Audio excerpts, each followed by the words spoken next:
Hi everyone, welcome to Tutor Talk. I'm the host for today's Tutor Talk. My name is Yudian, and I'm here with three of our best teachers at FocusIELTS.com. On my right, there's Mr. Brad, Hello. and on the bottom left, there's Miss Frida, Hai. and on the bottom right we have Miss Rezu. Halo. Yeay, ini mereka semua adalah guru-guru Fokus IELTS yang terbaik ya. Dan mereka sudah berpengalaman ngajar IELTS, masing-masing jam terbangnya sudah tinggi. Dan masing-masing dari mereka punya cerita sukses yang bisa diceritakan hari ini. Oke, jadi untuk hari ini kita ngobrol-ngobrol santai aja lah ya. Ada beberapa pertanyaan ya yang harus dijawab. Tapi jangan bukan interview, jadi santai aja, jangan dibawa tegang gitu. Oke. Oke. Alright. Siap nggak? Yeay. Ayo, Captain. Siapa dulu mau mulai? Bebas. Iya. Kayak di sekolah. Kayak di sekolah anak-anak SD. Nggak mau. Nggak mau. Gitu. Tunjukkan. Oke, ya jadi ada beberapa pertanyaan yang berhubungan dengan IELTS ya. Oke. Ya, berhubungan dengan experience kalian saat mengajar IELTS. Oke. Nah, mau nanya sedikit nih ya, satu-satu dari kalian. Udah berapa lama sih ngajar IELTS? Coba Mr. Brad, udah berapa lama ngajar IELTS? Yang paling pertama kali mulai itu sebenarnya tahun 2017 sih. So we can say like 5 years, 5 tahun. Oke. Wow, 5 tahun ya. Nggak kerasa ya? Nggak kerasa, jago. Miss Firda udah berapa tahun? Kalau ngajar IELTS, kalau nggak dihitung professional years ya, itu udah dari 2015-2016. Wah. Lebih lama Ya. lagi. Suhu. Mantap. Oke. And Miss Rezu, how long? Udah berapa lama? Dia dulu mungkin dari start 2018-an Oh. kind of ya, 2018 sampai now sampai sekarang ya. Wow. Yeay. Terbangnya udah pada lumayan tinggi Terbang. ya. Ya. Terbang. Jadi pasti udah berpengalaman ya. Oh, yes. Lu rata-rata semua ngambil IELTS untuk beasiswa kan ya? Yes. Ya betul. Ya, betul. Mostly untuk kenapa beasiswa. Mr. Brad ada yang beda? Ada yang ngambil buat kerja? Beberapa ada juga sih yang kayak untuk apply visa untuk luar negeri, untuk tinggal di sana gitu. Ada juga mau kerja di sana. Tapi mostly memang buat kuliah sih, beasiswa. Kuliah. Oke. Beasiswa atau nggak kayak international school ya, kayak apa yang double degree di luar. Iya, biasanya ada yang gitu juga. Oke, I see. Jadi macam-macam ya ternyata yang ngambil IELTS itu ya. Ya, kalau saya juga guru IELTS tapi itu aja. Karena host hari ini jadi pura-pura nggak tahu aja gitu. Lead the situation ya. Iya.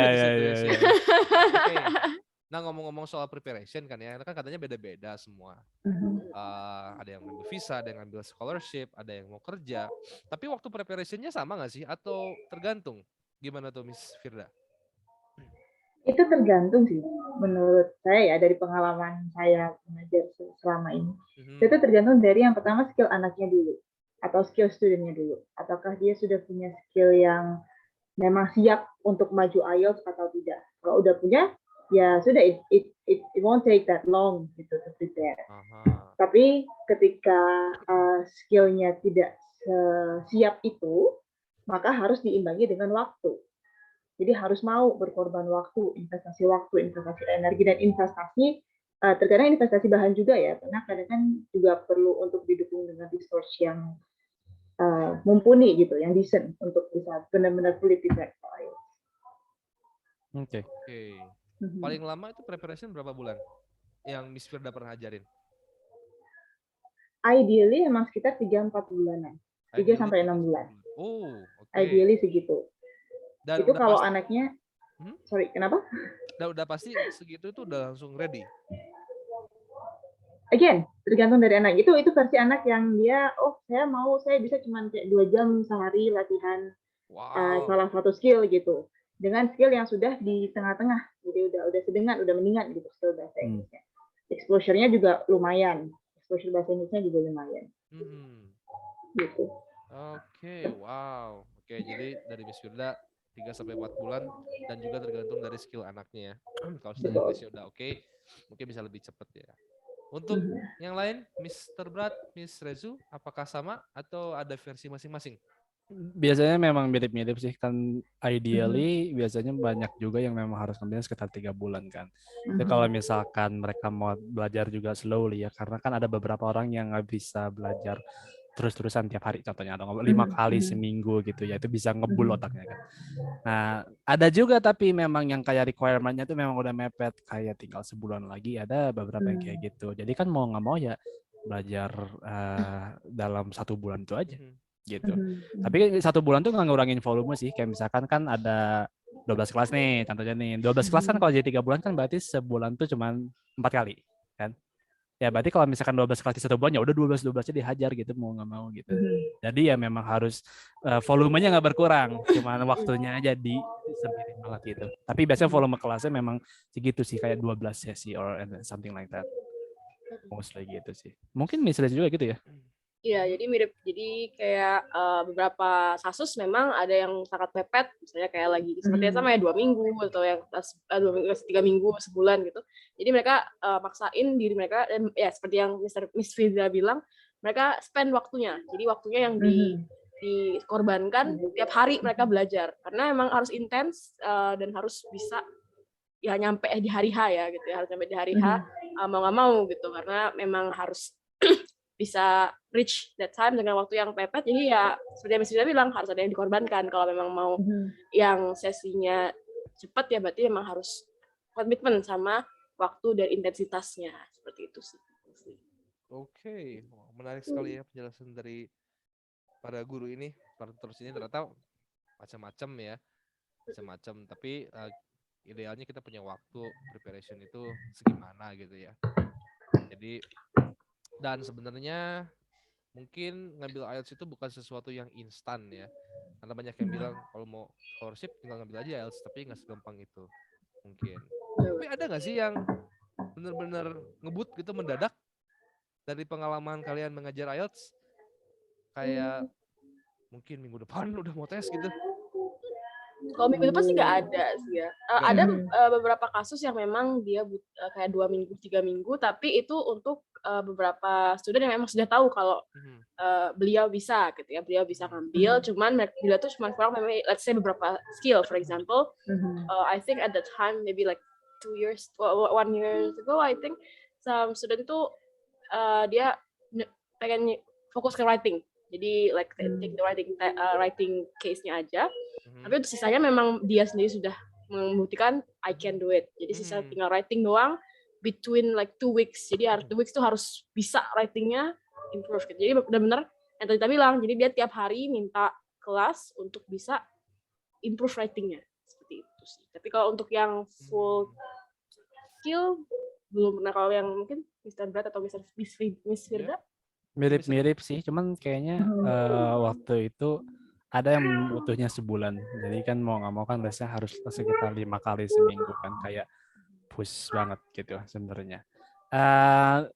If I'm not mistaken, at the end setelah belajar sebanyak itu tuh dia si muridnya nggak jadi tes ternyata. Tapi ini kalau nggak salah bukan IELTS sih, TOEIC.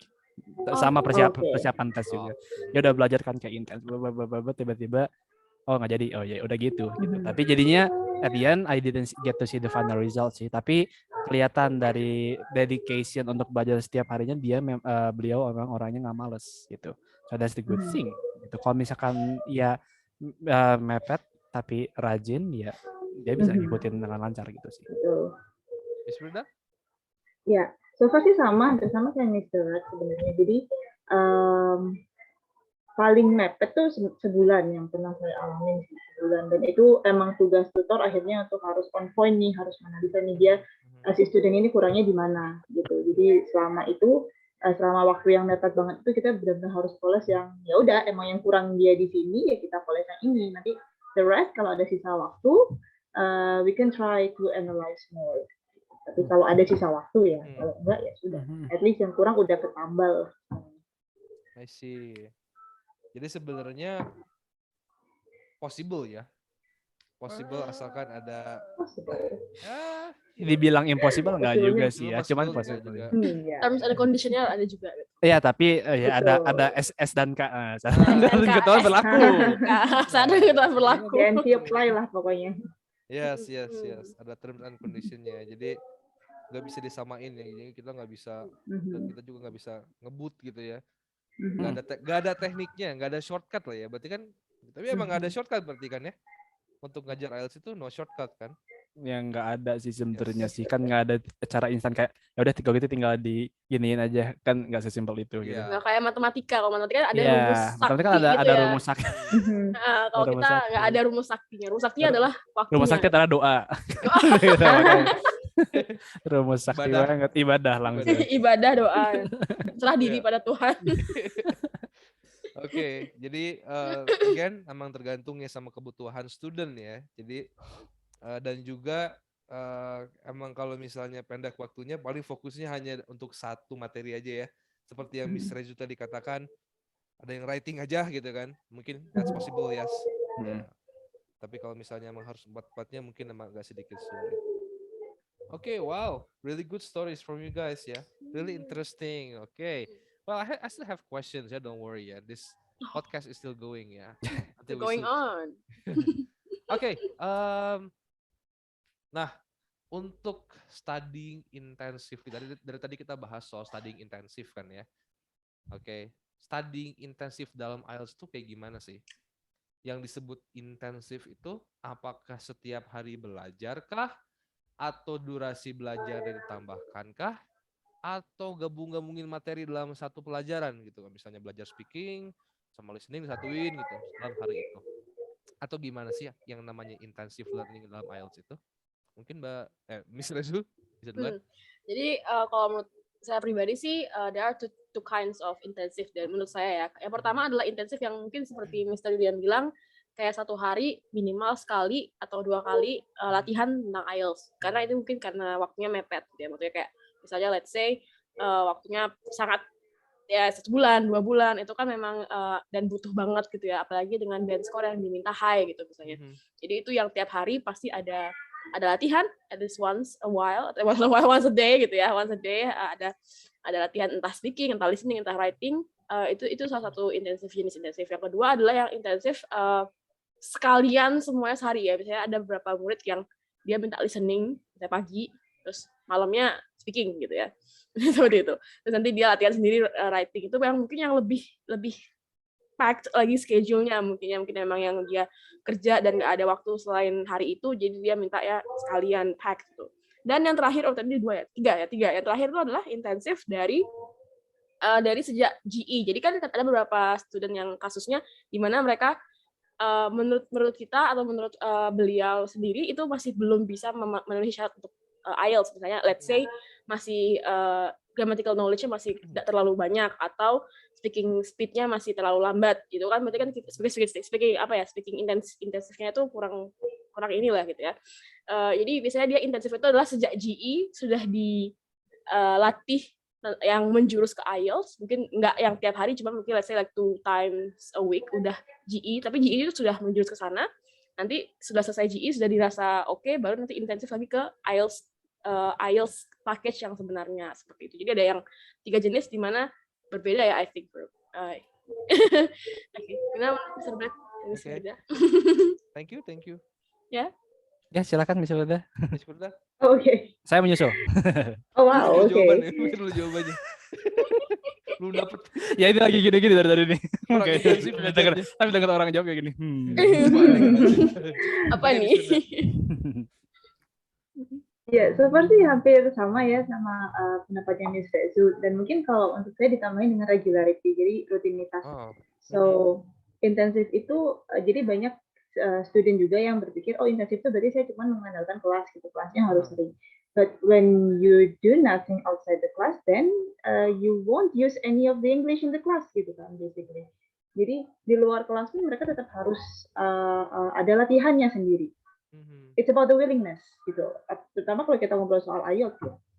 So it's about the willingness juga, the students' willingness. Jadi saya sih selalu menekankan ke student saya dipakai. Even for speaking misalnya, jadi ketika di kelas kita ada latihan speaking, simulasi speaking misalnya. Terus mungkin dijelaskan sedikit sama teknik-teknik speaking dan mungkin dihubungkan dengan brand for IELTS-nya. Tapi ketika di luar kelas mereka tidak melatih untuk berbicara sendiri, so tetap tidak akan terbiasa, fluency tidak akan terbentuk secara instan in one night magic gitu. So regularity juga penting, rutinitasnya juga penting. Di luar kelas juga important ya, Miss ya. Very important. Very important untuk aktif luar kelas juga. Oke, interesting answer. Oke, Mr. Brad tuh inspirasinya udah 2 tuh. Lu dapat langsung dapat ide. Tapi I can agree from the answers that were given by both Miss Rajo and Miss Firda. Jadi memang intens itu sebenarnya nggak tentang quantity aja sih. Kayak misalkan house class 7 kali seminggu gitu ya. Itu cukup ekstrim. That's okay for some people, which is actually that's pretty okay sebenarnya kan. Ada juga memang 2 kali seminggu atau 1 kali seminggu memang ada beberapa murid yang belajar gitu sekarang kan. Dan that's okay gitu sebenarnya at one point gitu. Tapi itu sekali lagi dilihat dari yang kata Miss Firda tadi. Harus ada jembatan gitu dari satu meeting ke meeting lainnya lagi gitu. Jadi kita nggak bisa belajar udah set nggak ada apa-apa gitu. At least they can try to do some homework gitu. Karena kan kita kan harus ngajarin mereka dari tentang alasan dari zero kan tentang jenis pertanyaannya apa aja, how to tackle it or something. Nah untuk prakteknya mungkin akan seperti kelas, that's what they have to do at home gitu. Jadi kalau misalkan ada jembatan dari satu kelas lainnya itu kayak homework gitu, that is better. Jadi kalau misalkan student nggak ngerjain homework ya that will be difficult sebenarnya. Jadi I always tell my students kayak itu homework you ngerjain, that is for you not for me gitu. Kayak misalkan yang ngerjain mah bukan buat saya muji atau apa gitu, tapi kan it's for your own progress gitu. Sayang kalau misalkan dia udah belajar tapi dia belum sempat ngepraktekin ininya gitu. That's the thing sih. Jadi memang tugas rumah juga sebenarnya ya penting biar si muridnya itu nggak lupa apa yang dia pelajarin atau bisa apply what he has learned so far. Mostly kayak gitu sih. Interesting. Okay, thank you, Brad. Thank you, Mr. Da. So, udah harus pakai itu ya. Jadi emang sebenarnya intensitas itu bukan di kelas aja, tapi ternyata di luar kelas juga. Ya. Jadi emang harus rajin. Kalau emang benar-benar ada yang mau dicapai, nggak bisa mengandalkan kelas doang. Harus ada inisiatif untuk kerja lebih. Interesting ya. Dan masing-masing dari kalian punya ini ya, punya cara untuk mendorong kayak Mr. Brad itu lewat homework ya. Lewat homework, Miss Firda lewat assignment ya. Kayaknya. Iya kan? Yes? Yes. Actually, I always remind my students sih, IELTS is an expensive test gitu. Jadi betul. Jadi ya, so when you have a chance to take it, then it means tidak semua orang bisa ambil IELTS kan, because it's an expensive test. Yes. Gitu. Kalau bisa sekali sayang. Dan sekali jadi, betul. Untuk 2 tahun pula kan. Kecuali kalau mau ambil lagi sih. It's their right, cuman kan sayang aja waktu dan materi yang dikeluarkan gitu, untuk cuman harus ngambil ulang-ulang biar tercapai target. Okay. Well, thank you so much for your guys' answer. Really helpful ya. Ya semoga untuk penonton juga bisa tahu ya. Udah mungkin bisa ada gambaran kalau mau ngambil IELTS kayak gimana. Dan udah bisa menilai diri sendiri apakah aku sudah rajin gitu ya. Jadi emang harus rajin juga. Nah, come on, IELTS is very very prestigious ya. Dan kalian bisa ngambil course ini juga dan kalian bisa ada kesempatan buat ngambil IELTS itu sangat langka ya. Berarti kalian luar biasa. Kalian punya keinginan untuk ngambil itu luar biasa ya. Ditambah lagi guru-gurunya luar biasa juga ya kan? Yes. Bahwa saya legenda. Gak ada hubungannya pada. Gak ada hubungannya. Bisa berat juga ya. So ada satu pertanyaan menarik sebenarnya dari fan kita. Fan. Kipas angin. Oke, kipas angin ada. Kipas angin. Nah, ini dia. Ada kipas anginnya. Oke, ada pertanyaan menarik. Sebenarnya bukan dari fans ya, tapi pertanyaan yang sangat populer ya. Kalau Inggris saya 0, bisa nggak sih ngambil IELTS? Oh, bisa. Ya sebenarnya diralat. Bahaya jawabannya. Bisa, tapi ya kayak yang tadi kan. Jadi bisa tuh ya ada syarat yang harus dipenuhin gitu. Jadi kita nggak bisa kayak magic kayak oke, kita les sebulan yuk beres gitu. Tapi kan muridnya juga kalaupun misalkan mau dari 0 tapi dia punya passion buat belajar dan benar-benar serius buat ngelatih basicnya dulu, that is possible gitu. Jadi ngelatih basic itu bukan grammar doang. Dari awal tuh memang udah harus dikasih mulai dikit-dikit. We gave them exposure to reading, listening, or writing bit by bit. Tapi mulai dari hal yang simple gitu, kayak nulis cerita gitu, mungkin cerita liburan. Baca teks yang mungkin masih pendek dulu. Listening mungkin kita kayak nonton video yang simple dulu gitu. Jadi kalau if the person wants to build himself or herself from the very beginning, that is possible gitu. Tapi if the person wants to climb to the highest step literally in just a short time, ya I'm afraid there's no shortcut gitu. Bisa, but it takes more time. Gitu sih. Oke, sudah cukup terwakilkan oleh Berat. Ada yang mau ditambahin? Ada yang mau nambahin, Mr. Setuju Berat? banget. Setuju Yes. banget. Emang jadi maksudnya memang harus sadar juga, jadi harus bisa memikirkan kayak oke, apakah komitmennya bisa nggak kalau memang dari nol pengen ke IELTS harus bisa intensitasnya kayak tadi ya ngomongnya sama baik lagi intensifnya itu bisa nggak gitu gitu. Oke, very interesting talk for today ya. Jadi buat para pejuang IELTS di luar sana ya, dan yang mau masuk ke focusielts.com, ya, jangan khawatir, kami punya tenaga pengajar yang sangat luar biasa, dan hari ini kita bicara tentang semua masalah yang dihadapi dan juga bisa bicara yang detail soal IELTS ya. Mungkin nggak terlalu detail kepada teknis, tapi tentang mungkin dengan menonton video ini kalian bisa sedikit mengukur diri ya, apakah sudah siap, oke. Dan kalau kalian sudah siap, kami juga siap untuk menerima kalian. Gak pakai naskah. Jago emang kreatif. Quote of the day. Yes. Siapa setuju Mr. Yudan jadi host lagi berikutnya? Yeay. Thumbs up. Hitung 2. Ada saya enggak begitu. And that will be it for today's Tutor Talk. Yay. Yes, thank you so much untuk Mr. Berat, Miss Firda, dan Miss Rezu telah membagikan pengalamannya mengajar IELTS di focusielts.com. Oke. Kita semua sangat senang kalau kalian bisa bergabung dengan kami, bukan kita. Yes. Dan we'll be waiting for you guys. Yes. I hope you guys can join us really soon. Okay. And we can't wait to teach you. We're really good teachers. We're not killers. Yes. Yes. We never get angry. Yes. Of course. You all, I believe that you all can study hard. Okay.